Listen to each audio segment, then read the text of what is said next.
জীবনে কারো প্রতিশোধ নিতে যায় না, যে যা করেছে করেছে। যত মানুষ ফেসবুকে মাঠে মুখের উপরে আমাকে গালি দেয়, আমি তার কোনোদিন পাল্টা প্রতিবাদ করতে চাই না। আমি বলি নিজেকে যে তুই যদি ওর প্রতিবাদ করিস তো তুই তো মানুষ, তুই কি করবি? ও পারে না,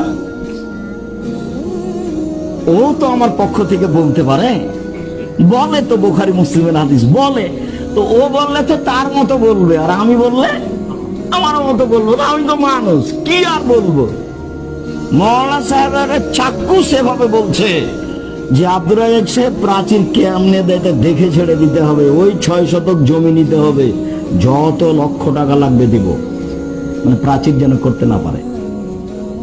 তো আমি মনে মনে বলি এত বিরোধিতার কি প্রয়োজন? যদি এটা সম্ভব না হয় তাহলে কি হবে?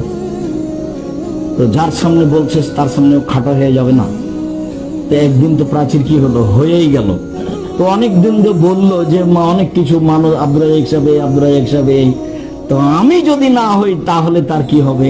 আমি তো মুখ খুলে বলবো না এই কথা যে আমি নই বা আমি হ্যাঁ। আমি প্রতিবাদ করে কি করব?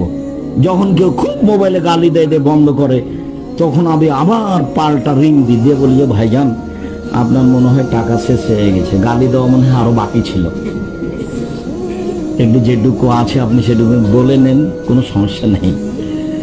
সিলেটের ওসি বলছে মামলা আমি চালাবো, আপনি খালি সিগনেচার করেন। আমি বলছি ওসি সাহেব আমি মানুষের বিরুদ্ধে মামলা করব না।